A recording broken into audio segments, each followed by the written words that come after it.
Hi, I'm Kay Emmert, and as a member of NTFC, I acted as your lead negotiator during this last negotiation period.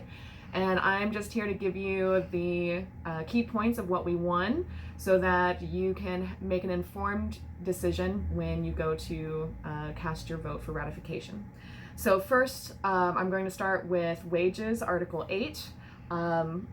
So we did get a 5-year contract for the first 3 years of the contract. We have a 2% merit pool with a minimum of 1%. That means if you qualify for merit, which most people should, you cannot get less than 1% in the first 3 years of the contract. In the last 2 years of the contract, it's still a 2% pool, but no one can get less than 1.25. And we were able to bargain this added 0.25% minimum because we do expect health insurance costs to go up in the next year or so. And we wanted to make sure that by the end of 5 years, people would actually be taking home more, if not at least the same amount as at the start of this 5-year contract. In addition, after year 1, so years 2 through 5, we also were able to get a 0.5% CMER. That means for compression, equity, market, and retention, there is a 0.5% pool that the university must use, and that's something that's really important. Normally with CMER, they can choose to use it or not, but in this case, they have to use the 0.5 every year. So hopefully that will help with some people that have offers elsewhere or people who see equity changes in their salaries. Then salary minimums. So currently our pay floor is at $45,000. It will stay there for the first 4 years of the contract. We will see a pay floor increase in year 5 to $47,500 for most people. However, we also got a pay floor set specifically for teaching and clinical associate, assistant, and full professors of $52,500. This will go into effect in year 5, so anyone hired into the teaching or clinical professorial track cannot make less than that. In addition, so previously in the salary minimums, there had been an exclusion. So if a unit is in financial crisis, they don't have to meet the pay floor minimums. However, we were able to also get a new minimum. So even if a unit is in financial crisis who pays their employees on funding contingent dollars, they still cannot pay people less than 40 grand. That way people really aren't being asked to choose between keeping a job for pay that is entirely unreasonable or having to leave. Also, we were able to get the exclusion of visitors removed. So in the past, if you had a visiting title, then they could pay you less than the pay floor. We were able to get that restriction removed, so visitors also have to get paid no less than the pay floor.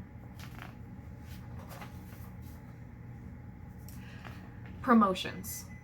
So we were not able to get more money for when someone gets promoted. However, we were able to get the current tiers set in the collective bargaining agreement. That means they're not able to change how much a person gets or how much faculty get when they are promoted by just changing a provost communication. They'll actually have to bargain that with us. So currently going from instructor or lecturer to senior instructor or senior lecturer is at least $2,000. Going from assistant professor to associate professor is at least $3,000, and going from associate to full professor is at least $4,000. So we were able to get that tier into the contract, which means they can not change it unilaterally. And hopefully in the future we'll be able to increase that amount.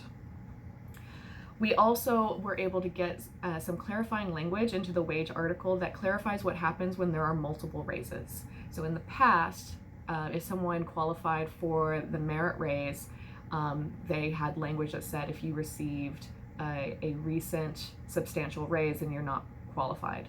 You're not eligible for the merit raise pool. We have gotten language that clarifies that actually, for example, if you get the merit pool raise and the pay floor increase, so let's say you're below the $47,500 by the time we hit year 5, you would get the pay increase of whichever one is greater. A second clarification that happened is if you get a promotion and there is also a merit-based pool increase that year, you should be getting both. First, you should get the merit-based increase, and then you will get your promotion raise. So one should not decrease or cancel out the other. And so if this passes, we will need to, every individual person needs to monitor their own paychecks if multiple raises happen and make sure that they both go through and that your raises are not reduced because you got multiple. We were also able for the first time to get professional development dollars into the contract. So each individual person has $500 every year of the contract for reimbursement. We also got very specific guidelines of what this can be used for, and that includes just attending a conference. So in the past, it's been pretty common for departments to pay for you to go to conferences if you're presenting, but maybe not so much if you're just attending. This $500 can be used just to attend. It can also be used for purchasing books, maintenance on a computer if it's the computer you use for teaching or research. There's a long list and I hope you'll check those out, but the key thing here is that the $500 will not roll over. So you either use that $500 every year or you lose it, but every individual person has $500 reserved for them.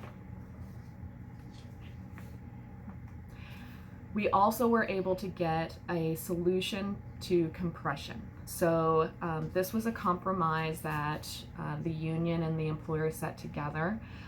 They claimed that where they're really seeing issues of compression is below $55,000. If you're making $55,000 or less, we were able to increase that limit. So anyone making less than $65,000 and who has been employed by this August for at least 5 years, you will receive a pay raise increase equal to $125 for every year you've worked here. So if you've been here for 10 years, you will get 10 years times $125 pay increase in August, and that's a permanent increase.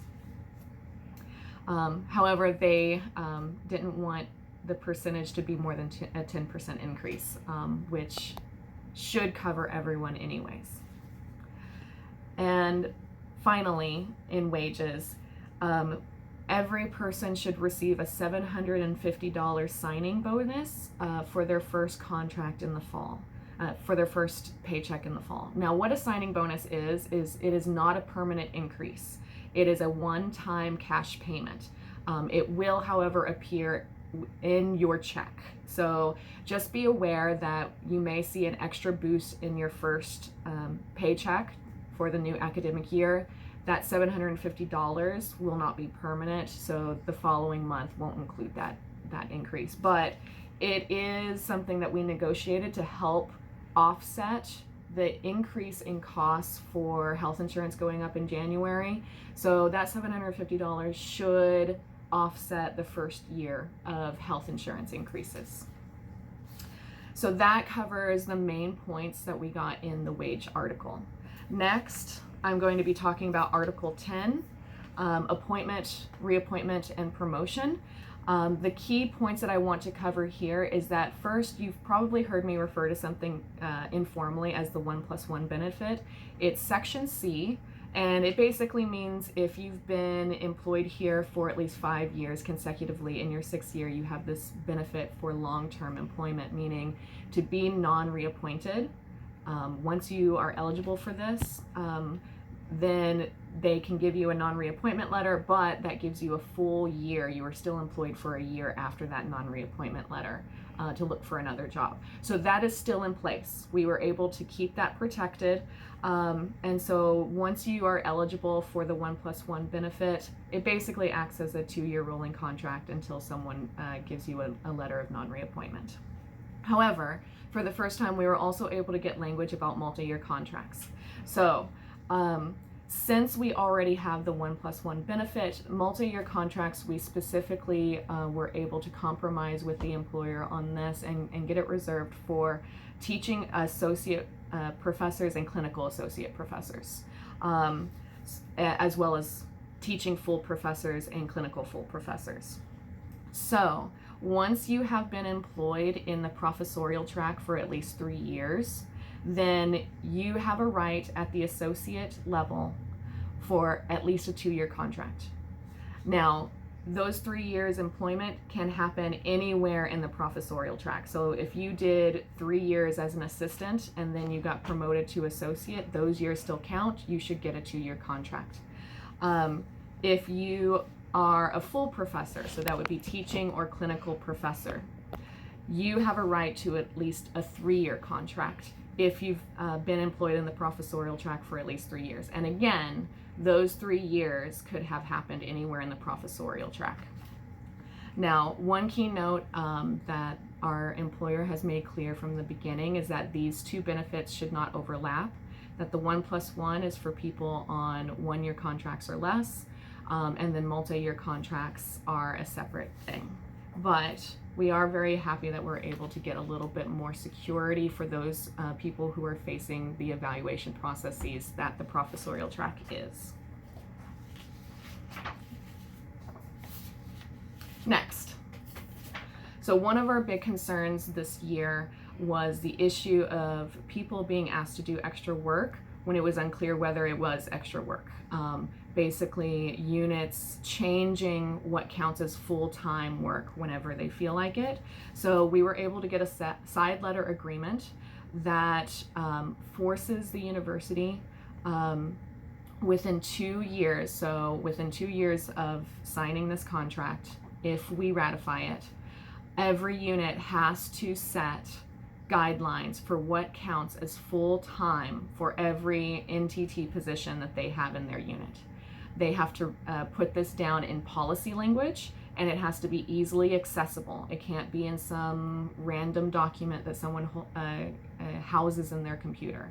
So I would keep a close eye on that procedure, and if you have shared governance rights in your departments, use it. If you don't have shared governance rights in your department, use your voice anyways, because this will be happening in the next couple of years. Your departments will be deciding what counts as full-time work for every position type, and we want to make sure that we have a voice in that. So only you can make that happen. But once they do this, they will not be able to change your workload and claim that you don't get extra pay for that. Full-time loads will be set. That means if they want you to do extra work, they have to give you extra pay. So that's one of the things I'm really proud about that we were able to get. Okay, benefits and leaves, Article 9. So we weren't able to get a lot in benefits and leaves. We had heard from people who were concerned about when benefits end and whenever they restart. What we were able to get into the contract was clarification about when benefits end should your contract length end. So this usually was most relevant to people who have periods between their contract lengths in which they're not employed. So when your health benefits end is defined as the end date of the period of payment provided in your notification of appointment. So whatever the end date in your NOA is, that is the last date of your benefits. Okay, so hopefully that clarification will help prevent people from having the problem of not having health insurance between breaks in employment. Next, Article 4, union membership and union activity. So mostly what we were able to get here is a lot of new things to help inform new members as well as police what the employer is doing. So a lot of these benefits that we're getting that are really great are only going to happen if we enforce them and make sure that the university is actually enforcing them. So the first thing that we were able to get was, the union commonly gets data from our employer about who's in unit, who's covered by the collective bargaining agreement, and basic information about them so that we can try to make sure that their pay, for example, is meeting the minimums. What we weren't able to police before was whether or not someone was eligible for the 1+1 benefit or if you had a multi-year contract. We now are going to get that data of whether someone has the 1+1 benefit or a multi-year contract. That way, if someone gives you a non-reappointment letter and you are eligible for the 1+1, we have better data to help advise you and tell you actually you have the right to one more year before your employment actually ends. So that will be really important for making sure that people are actually gaining those benefits. We are also able for the first time to present at new faculty orientation for 10 minutes. It's not a lot of time, but before they had refused to give us presentation time. So hopefully we'll be able to get the word out sooner to new members in the bargaining unit that they are covered by a collective bargaining agreement.